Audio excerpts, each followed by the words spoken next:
Welcome back to the CSP Elite Baseball Development Podcast. I'm your host, Eric Cressey, and this is another edition of Pinch Hit Friday. Today, I'm going to be talking about variability, which is a very tricky discussion in a sport like baseball where you want to consistently reproduce skills as a pitcher. You want every single pitch to look the same to the hitter. There's a little bit less variability that's acceptable as a hitter. We want our unique swing paths and things like that, but we have to adjust to the pitches that are coming our way. It's a little bit less as a base runner. You're going to have adjustments that are taking place on the bases. And then as a fielder, you never know what's coming at you. You might have to go in 15 different directions in the course of just an inning. So you need to have some models that allow you to account for, varied performance and different tasks that are thrown your way. So this is a challenging discussion, but I think it's very timely because this time of year, we actually have a lot of young athletes that are starting up at the facility. It always seems like the spring is when we tend to see a lot of like 11 to 14-year-old kids getting started, whether it's middle school kids who have a little bit more flexibility in their schedule to get in at this time of year, or it's like a high school JV player whose season wrapped up before the varsity ones were done. So we see a lot of the younger athletes and a lot of them come with parents who are just very confused about how to attack development. We do our best to mentor wherever possible in this situation because they get pulled in a lot of different directions. Sometimes it's a travel ball coach mandating that they play year round, or it's getting pushed to play for multiple teams. It's obviously the pressure to maybe specialize too early, which we're very against. So it creates a very good discussion point. And I think one of the things that I talk to the most about kind of development with this population is the idea of random versus blocked practice, right? You have to speak a little bit more macro in this regard versus micro, but the analogy I'll use for folks is if we're going to take putts as golfers, we can go take the same 5-foot putt over and over again and from the same spot. That would be what we would consider blocked practice. It's a very predictable task. It's repetitive. It's over and over. There's not variability. Conversely, we can go and we can take putts from 15 different places on the green. We can go uphill, downhill. We can go, basically from 3 feet. We can go from 10 feet. We can go from 20 feet. A wide variety of tasks. And if you go and you look at how putting capabilities improve, sure, if you test that person to the end of the day and all they've done is sink the same 5-foot putt over and over again, they're going to be better at it in the short term. But if you look at long-term capabilities in that regard, the variability, the random practice actually does better from a motor learning standpoint. These people become much, much better if you give them a wide variety of tasks. So obviously this is a single skill. This is just putting, but I think we can apply these principles to this world of sports performance, right? The athlete who goes and plays 3 or 4 different sports and then is playing pickup hoops and street hockey and all these different things, ultimate frisbee with their buddies, they are building these very random practice models that over the course of time set them up for longer term success. So it leads to kind of this discussion of, why variability in training is a bell curve, right? If you have too much variability, there are not going to be enough reps to see like objective progress, right? If I have a kid trap bar deadlift and I don't come back to it for 4 months, he's probably not going to deadlift a whole lot more unless I've done a really good job with a wide variety of other exercises. You really can't get motor learning to facilitate the prediction models you want that'll eventually help you if you don't do enough of it. Conversely, if I take a kid and I have him trap bar deadlift 4 to 5 months straight, he might really, really benefit from that because it's a block practice, it's a new skill, and I want him to get good at that because I'm trying to chase other adaptations, right? I want to get more cross-sectional area. I want to teach him how to recruit higher threshold motor units. And what I think the happy medium between that is you give him variations of a trap bar. Maybe you have him pull against chains or bands from a deficit or from an elevated setup, whatever it may be. So you're using what Charles Poliquin talked about is, variation without change. Okay. And if we really look at how motor learning occurs, there's kind of 4 stages. This is a cool model that's been out there. You always start with unconscious incompetence, right? You don't know what you're doing and you don't know what you're doing wrong, right? So you're unaware of the skill. It's very foreign to you and you have no proficiency. What we then try to do is we make you consciously aware of why you're incompetent, right? Your conscious incompetence means you're familiar with the skill. Hey, this is a trap bar deadlift. You've tried it, but you don't yet know why you're doing it wrong and how to be proficient, right? And that's where coaching comes in. We take these ugly reps on a new exercise and we make them unconscious competence. You can, conscious competence. You can use the skill while being coached, right? We make you aware of what you need to work on. You focus on it and you give us some high quality reps. And that's where coaching takes place, right? You get enough of those really high quality reps where they're aware of what they're doing, and eventually that becomes unconscious competence. So that trap bar deadlift, and eventually carries over to be a good hip load in somebody's swing, or it's the ability to sit back in their hips playing defense on basketball and really use that posterior chain. So in this competency model, we need a lot of conscious competence reps to make something stick. Now, going back to that bell curve that we talked about with variability in training, if you have too little variability, you have limited prediction models for the chaos that sports may throw at you, right? If you just do the same 5 exercises over and over again, and all you do is pitch, you're going to be the pitcher that pulls his hamstrings trying to cover first base and, rolls an ankle trying to back up a base.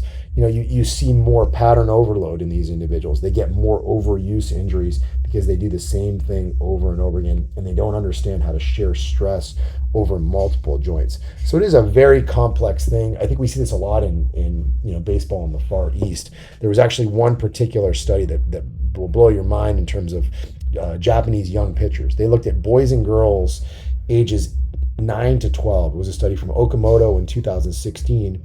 And there's a quote from the study: players who were not actively playing because of elbow pain or tenderness at examination were excluded. Players who had a past history of elbow pain or tenderness but no symptoms at the time of the examination were included. So they actually took out all the kids who actually had symptoms of elbow pain, and then they went and they imaged all these young kids, boys and girls, ages 9 to 12, and they found that 42% of the asymptomatic players had UCL damage on MRI, and that number was actually 63% higher. 63% in pitchers. So it's a fascinating thing. These kids, and this is substantially worse than American studies, they are pretty banged up. If you'd include the kids who actually hurt in that study, I think we'd see these numbers be exponentially higher. But the most fascinating thing about this study was that the mean training hours in the week, the average, was 12 hours and 48 minutes with a standard deviation of 5 hours and 18 minutes. So in that group of 9 to 12-year-old kids, you had athletes that were basically participating in baseball over 18 hours. Do the math on that. That's 3 hours of practicing 6 days a week, or even going 7 days a week for a little bit less. Like, that's an outrageous amount of exposure that creates negative adaptations in these players. So that's an example of too little variability. They're doing the same thing over and over again. Those kids would not be nearly as broken if they played baseball for 4 days a week and then went out and kicked the soccer ball around, maybe did a little strength training, all that stuff. You can get good long-term adaptation, and you can get safe high-level performance if you give kids variability in the right amounts at the right ages. So, I've blabbered on for 8 or 9 minutes about this. So what's the fix, right? If you're a parent of a 11-year-old and you want to do right by a kid who really loves baseball but has other interests, how do you attack this? I think the first thing, you absolutely play multiple sports and don't narrow the focus before puberty happens, right? So resist the temptation to go all in on baseball at age 10. Instead, you can push that back until age 14 or 15. Those 3 years of a wide variety of activities are so important. I was actually talking to Ian Connors, our strength conditioning coordinator at the Florida facility, just the other day. We were watching a kid sprint. He was doing a great job, technically got way, way better. But the volume that we can give him in a strength conditioning session, of 90 minutes or so, pales in comparison to all the sprint and the change of direction stuff he could get playing a game of basketball, or being a midfielder for a soccer team, or going out running track and field, being involved in those sports. Just the sheer number of plyometric activities and volume that you get that creates that good stiffness and elastic response we're trying to get.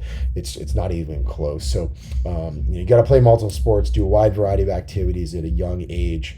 And then what you've got to do is you've got to find the sweet spot on skill-specific practice, right? So you find that block of time throughout the year where you play baseball, right? That's the goal for a lot of people listening to this podcast, is to get better in that space. So, for a young kid, maybe that's, getting rolling in February and March and letting it go up until like the end of August, and then switching over to soccer or basketball or whatever, takes place in the fall into the winter.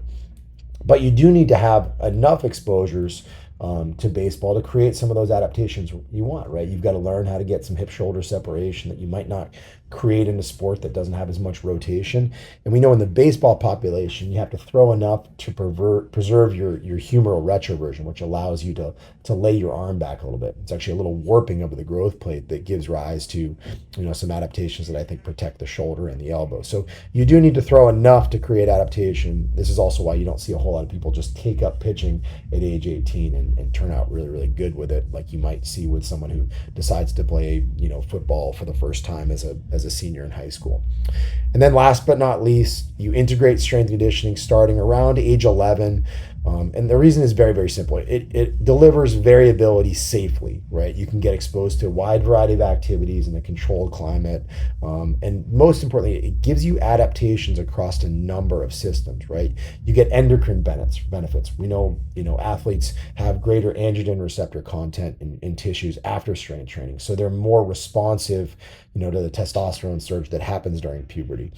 There are neurological benefits to it, right? You're better at recruiting high threshold motor units and really getting those fast twitch muscle fibers going, right? There are immune benefits. We know people involved in resistance training get sick less. And obviously there are musculoskeletal benefits. You get bone density, you get increased cross-sectional area of the muscles, you get greater tendon stiffness that prevents injuries. So there's so many benefits to take from it. But biggest takeaways from this, just to recap, play multiple sports at least up through puberty, preferably beyond that. Find the sweet spot on the amount of skill-specific practice, in this case, throwing and hitting. And then make sure you're getting strength and conditioning going at a relatively young age. Make it fun. Just let them be curious in the early days and get a little bit more serious about it once age 14, 15 rolls around.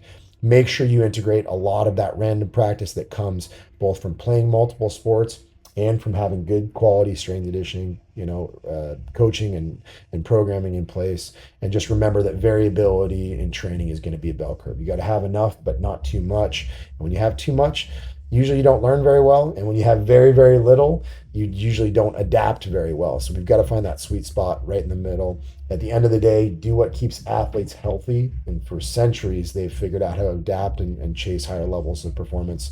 So now in 2025, it should be no different. Thanks for listening and have a great weekend. This episode is brought to you by AG1, the most comprehensive NSF certified for sport daily nutritional supplement I've ever tried.